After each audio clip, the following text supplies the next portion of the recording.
Hi everyone, my name is Sfiso Benard Nxumalo. I am the president of the Oxford Law Black Alumni Network, and it is my distinct pleasure to welcome you to this interview with a fantastic, indomitable person, a barrister who is practicing out of Doughty Street Chambers, who specializes in public law. It is my absolute pleasure to have this conversation with Abimbola Johnson. Welcome. Hello, thank you for having me. It's an absolute pleasure. So we'll start with the very first question. Could you take us through your upbringing and your career in the law, and what led you to the field in which you are now? I know that you are someone who loved reading history, but you ended up not doing that. Maybe you can tell us a little bit about that as well. Yeah, I mean, I had a very kind of traditional journey towards to the bar. My parents both have law degrees, my mum and my stepfather. My grandfather was a barrister. He was called to the bar of Middle Temple. So the law was like very normalised in our family unit. My auntie and uncle are also lawyers. And I was always somebody who was like quite precocious. Some might say argumentative, assertive, maybe aggressive, kind of like very talkative. I really liked to read. I had a strong sense of justice, all of those characteristics. So if you're surrounded by lawyers already, they're obviously going to pick up on those characteristics and say, hey, you're one of us. So I was always really encouraged to pursue the law. It was something that I found really interesting anyway. And so it came time to apply for university. And I was lucky enough to be at a very, very good private school, Haberdashers' Aske's up in North London. And a lot of kids from that school go to Oxford. So a lot of things were already kind of aligned in terms of that journey. It was kind of a natural progression. So I applied to Oxford to read law. I did have a conversation with my mum at one point and say, I'd really like to read history. I love history. I love looking at the reason why decisions in the past have affected our future. She made it very clear to me that we are Nigerian, which means you are a doctor, a lawyer, an engineer, or a disappointment. And I said to her, well, you read English at university first. And she was like, yes. And it took me a long time to get back on track and become a lawyer. So she didn't really want me to do anything indirect. So yeah, a very brief conversation, a moment, a glip. And I applied to law, read law at St. Peter's College between 2006 and 2009. Was called to the bar in 2011 and worked for 11 years as a criminal defence barrister. And this year I've pivoted my practice over to move towards inquest and inquiry work instead.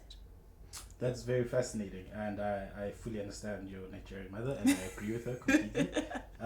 But just to maybe pinpoint that, how did you find your experience as a black woman, particularly reading law at Oxford, which is quite male-dominated, which is also quite I think the world is seen through the lens of a white man, basically. How did you find that? Did you have any issues with imposter syndrome? And if you did, how did you overcome it? And those sort of considerations. Yeah, so I think I have two aspects of my upbringing, which mean that I have a very, very strong sense of self-confidence and identity. The first is being Nigerian, and the second is being private school educated. So the school that I went to made it really clear that as a Habs girl, the world was your oyster, particularly if you wanted to go down the very traditional academic routes, which is what they were really kind of prepping us for. It was really a school that was geared towards going to like Russell Group universities or to Oxbridge. So as I was somebody who had my own personal interests aligned with that anyway, being at Habs really spoke to me, and I did very well there. I was a straight A student, I did loads of sports, I excelled there. But also, if I'm speaking really frankly, there weren't a lot of black kids at my school. So I came through the ranks and grew up and got to the age of applying to Oxford, and I was already used to being in situations, educational facilities where there weren't many black people anyway. So there wasn't as much of a culture shock for me to go to Oxford and not see that. And then also, in terms of my Nigerian heritage, like I've indicated already, my family were very much like, you're going to Oxford to read law.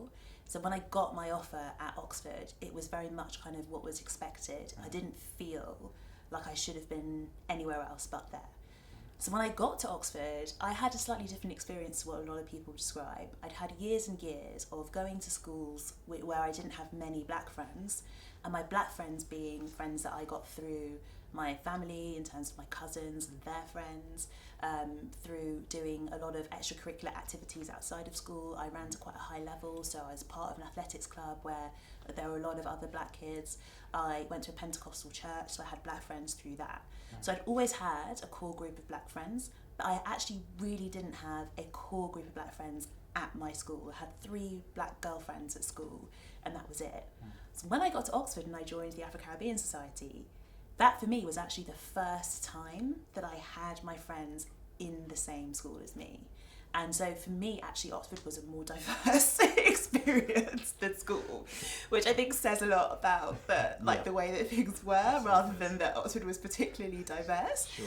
But you know, it meant that I didn't feel that in terms of imposter syndrome. It was more of the same. It wasn't. I had my coping mechanisms already in place, and I opened the doors to my interview at St. Peter's. I was interviewed by Dr. Dapo Akande, so a Nigerian, very well revered law professor, and Dr. Shlomit Wallerstein, who is a woman who is Jewish Israeli heritage, so 2 people from minority groups. That was my entrance to Oxford.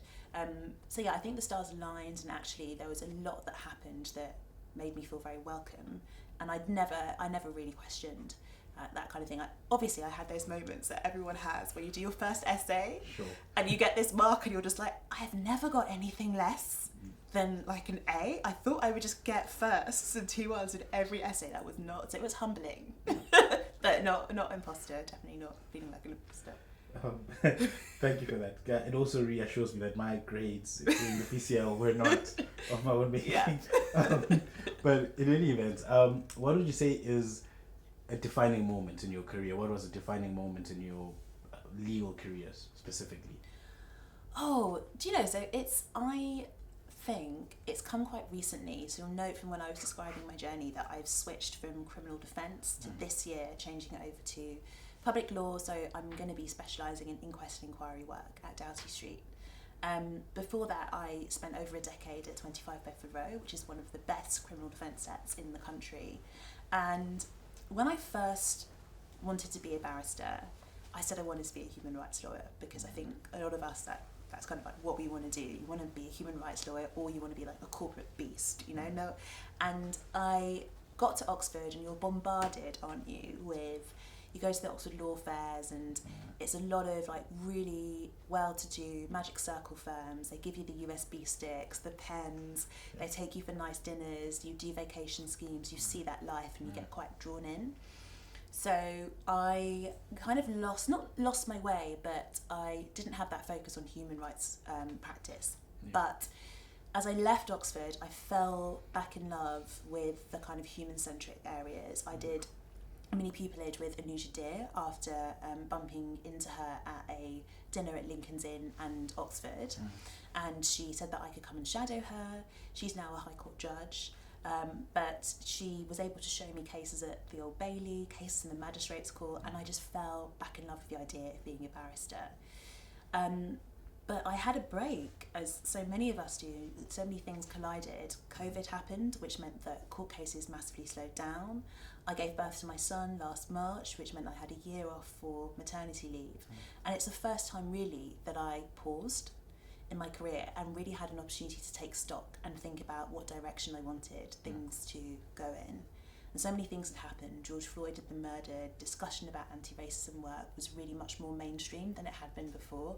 Rather than seeking out those texts in the library, now you see back-to-back lectures, webinars and so on discussing those topics, people from all sorts of backgrounds finally discussing those things. And I got to a point in my career in the criminal defence work where I was seeing the same manifestations of systemic issues. It was horribly predictable who my clients were going to be, and I had this sense of meeting them too late. There was nothing that I could do to change their journey. I could represent them to the fullest in court, but ultimately it's still within a system that disproportionately arrests, stops and searches, charges, prosecutes and more severely sentences black males in particular and black women. And I just thought I would really love to do something more systemic.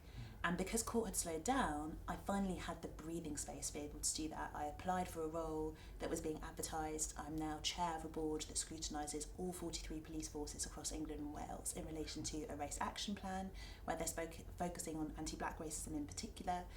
I was able to pick up more judicial review work, sit on a number of advisory boards talking about this sort of thing, do more writing, raising more awareness about those things.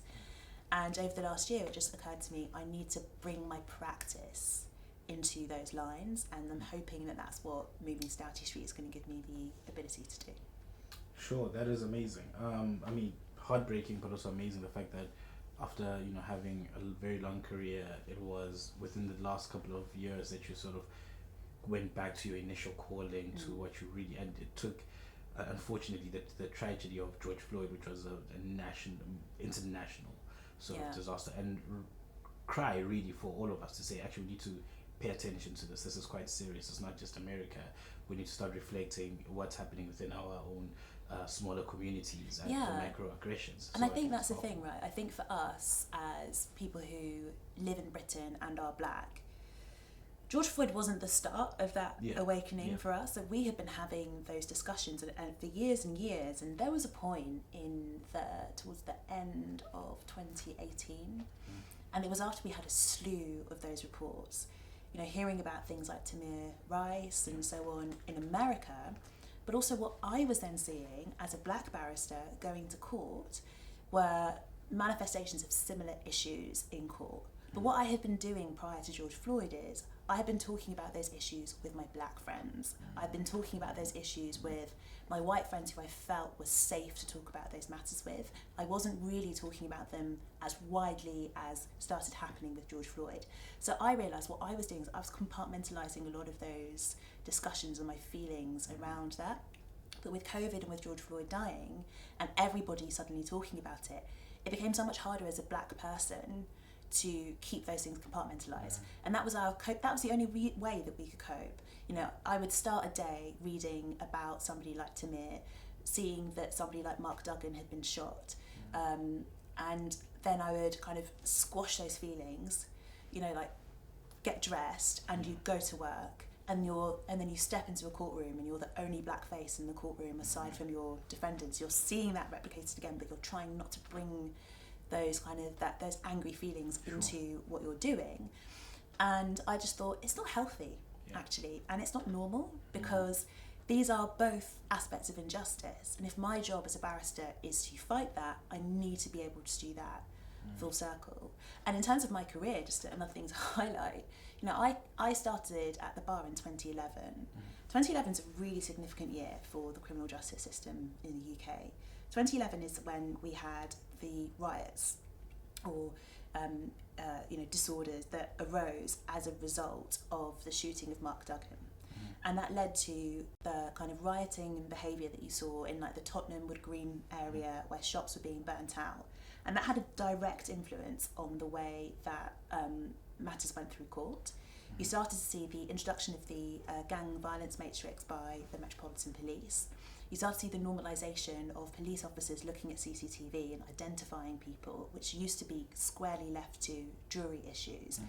And so it lowered the quality of evidence that we introduced in court.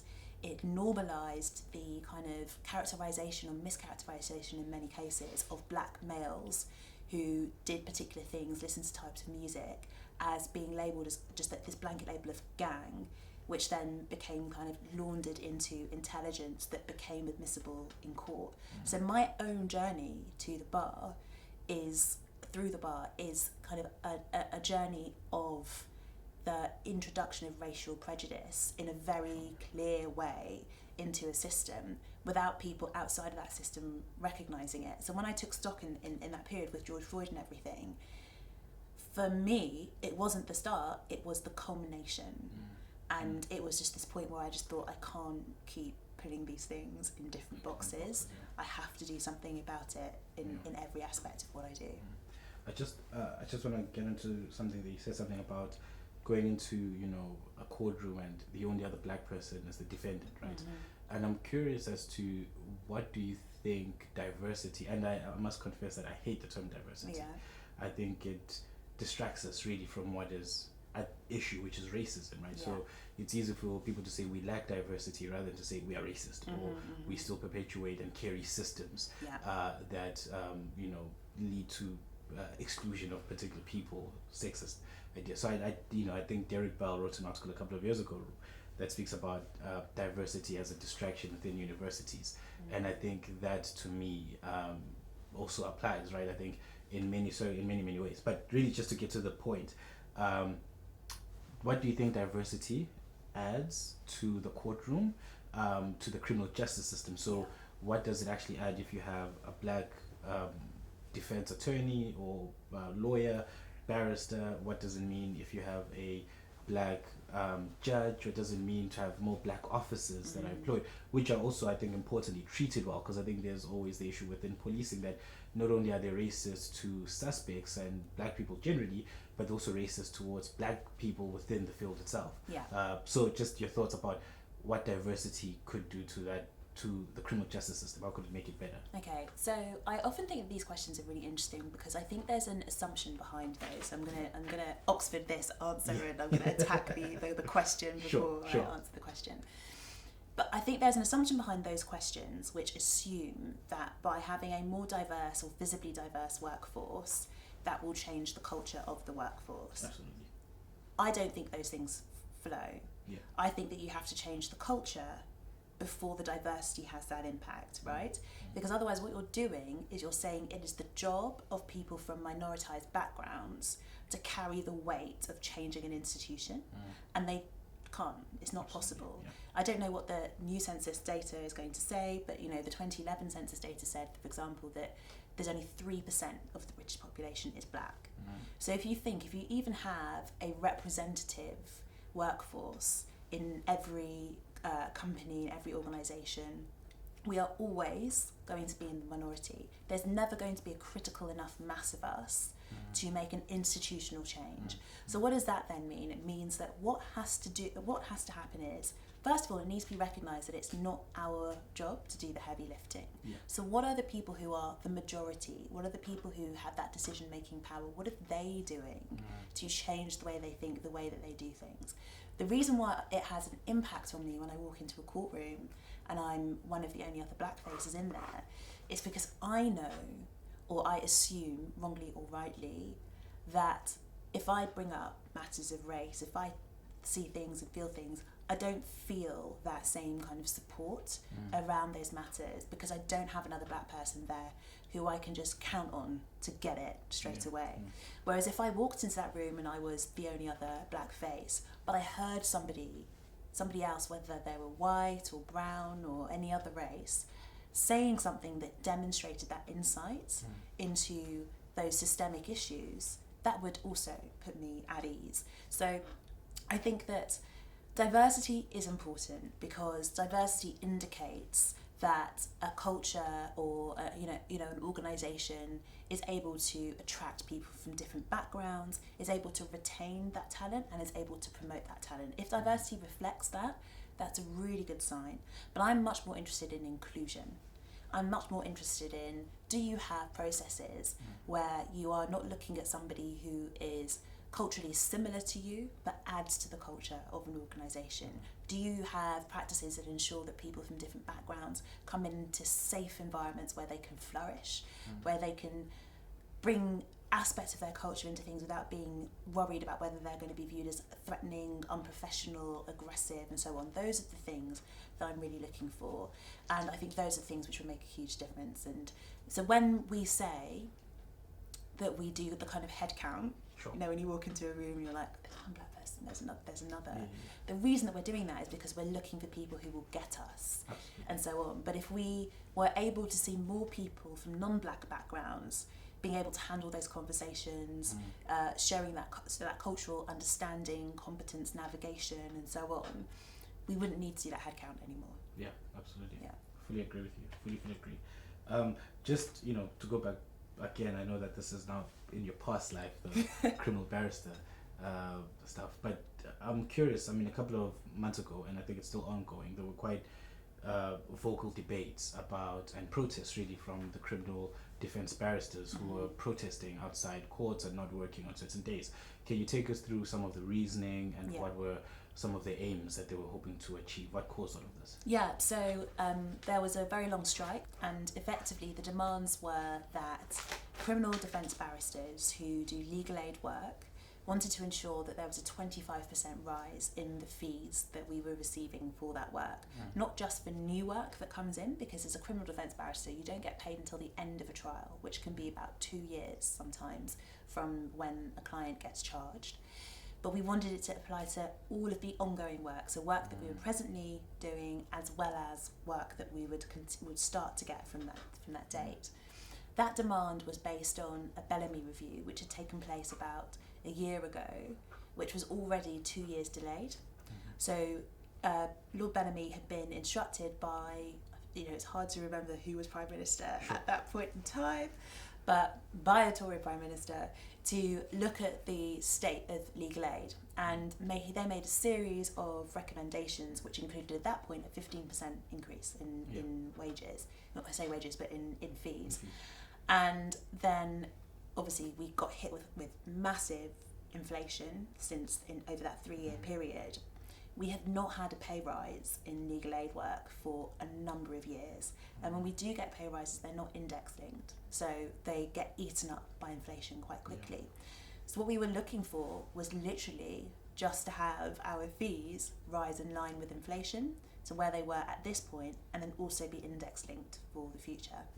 So there were a series of discussions, obviously really tumultuous events have been happening over summer with the government, and eventually we settled on a deal with them to agree to a 15% rise, so less than what we had asked for, in line with the figure that had been put forward by Bellamy, but a figure that we would argue was already out of date by the time it was published, let alone by the time the government agreed to it.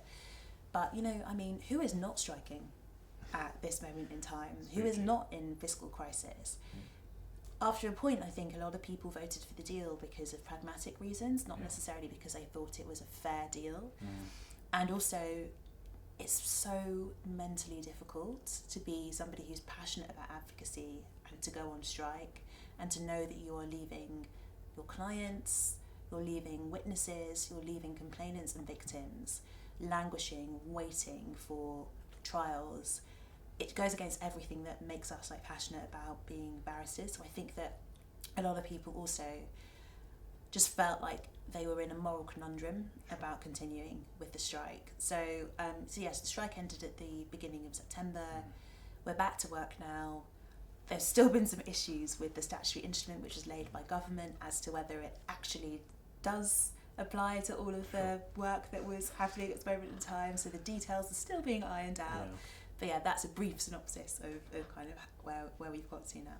Yeah, and I think, the biggest injustice here is really the defendants and the sort of, they're the ones who suffer from all of these backlogs and all these lack of payments, and really the government being unreasonable, in my view at least. Yeah, I think defendants, witnesses and victims, they are the people who are really losing out, and in direct and indirect ways. So there was a massive backlog before COVID even hit in terms of cases that weren't being held. COVID then exacerbated that.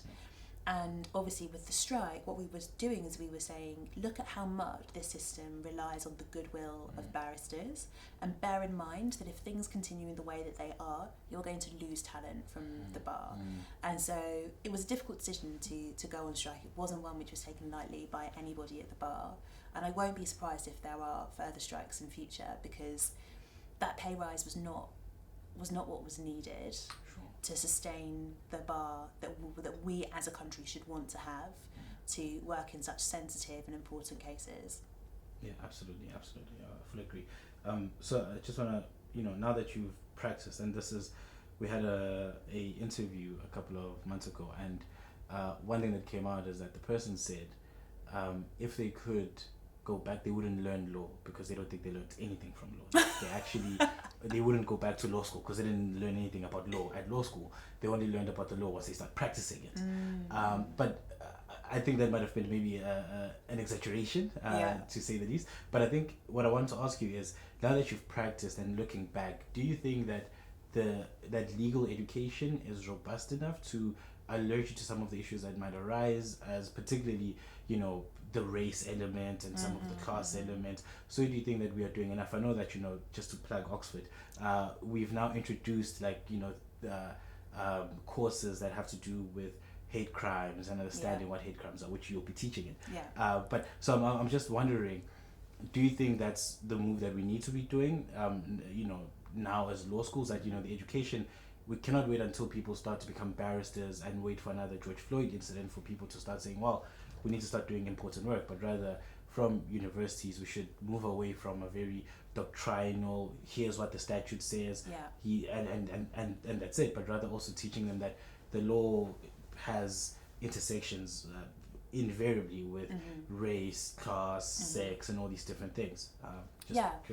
So I think what's always been really interesting to me about Oxford is the Oxford Law degree is taught in a completely different way than to other universities. Like for a start, it's called jurisprudence because the idea of it was always that you are equipped with the tools to question why the law does what it does. I think that's what I took away from my law degree.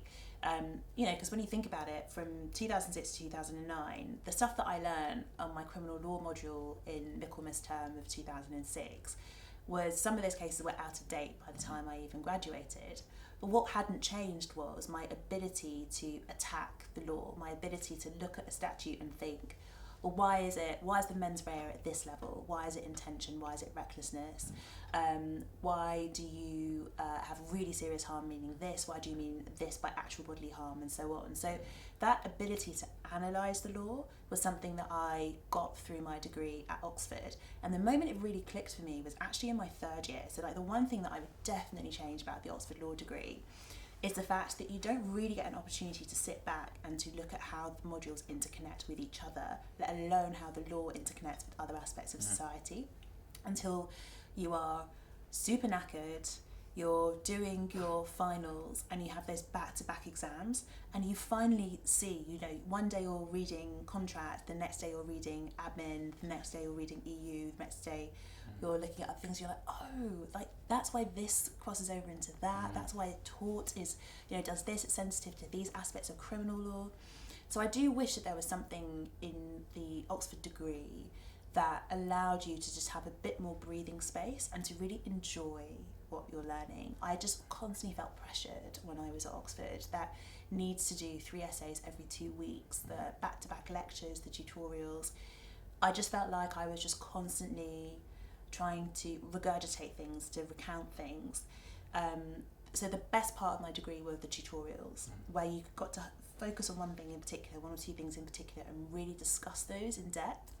And then the smaller lectures that I had in third year when I did my elective subjects, and I did more in political philosophy and public international law, so more kind of like theoretical modules, and that kind of brain space that it gave me for those were great. So I was really happy to see the move that Oxford is making in terms of the introduction of things like race discrimination, hate crime and so on being specific things that are now looked at. And I think that as long as Oxford maintains that perspective that it's always had of looking at the theory behind things, the thinking behind things, rather than just learning case says this, principle is this, apply it this way.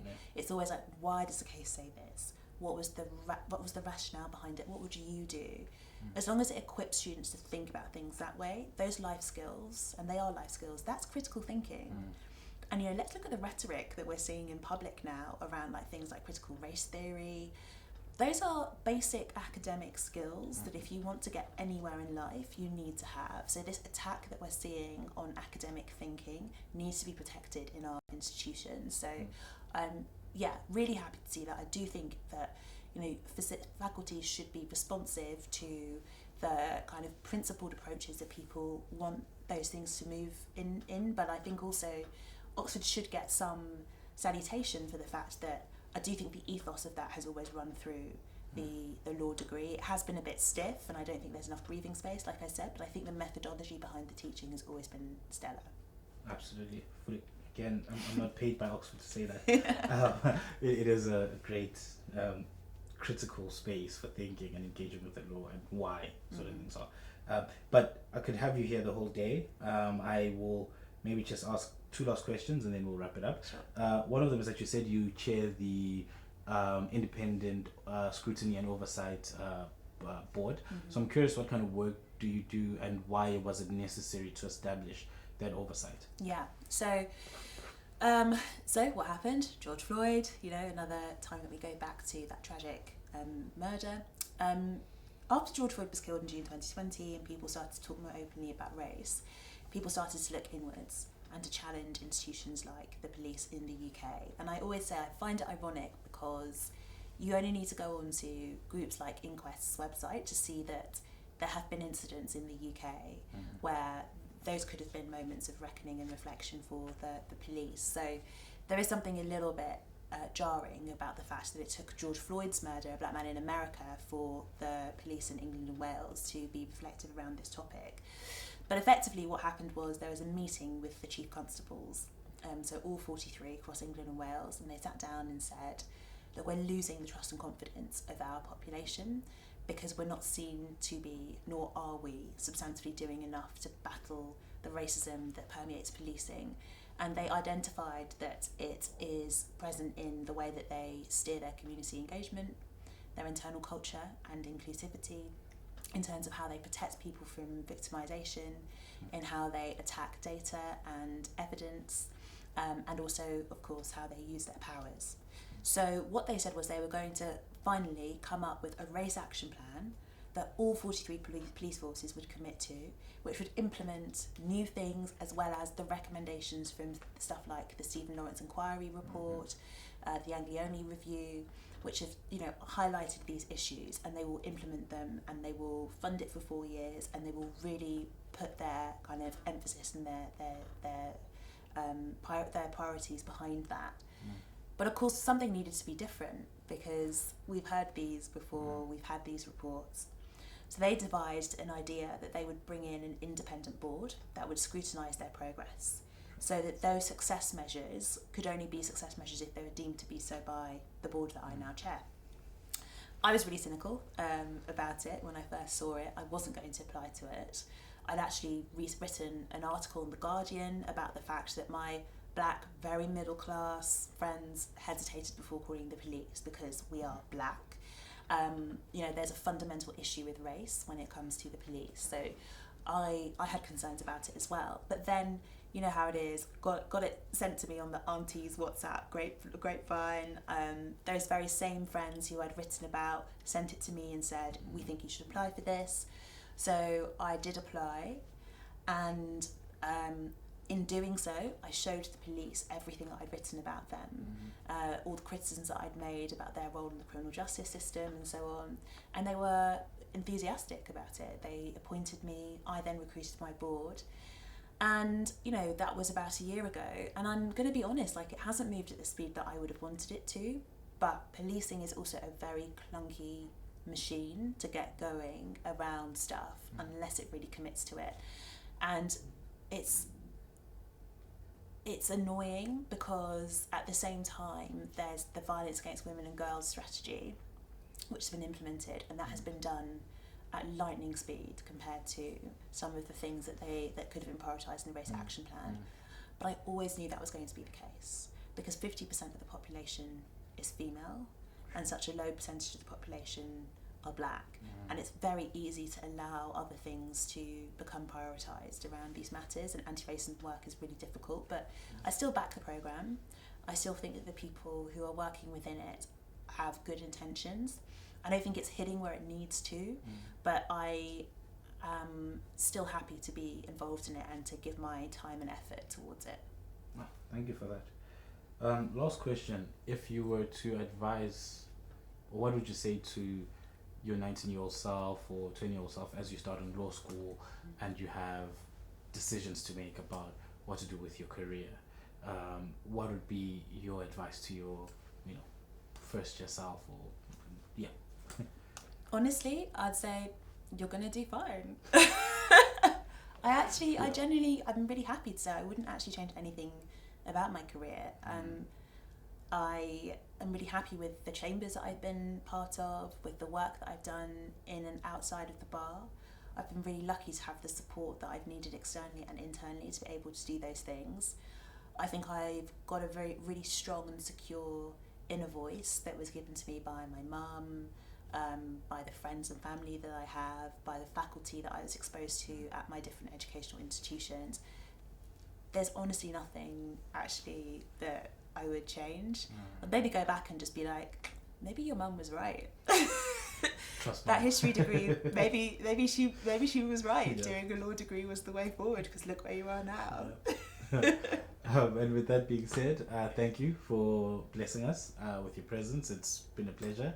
And yeah, till next time, all the best. Thank you, Sfiso. Cool.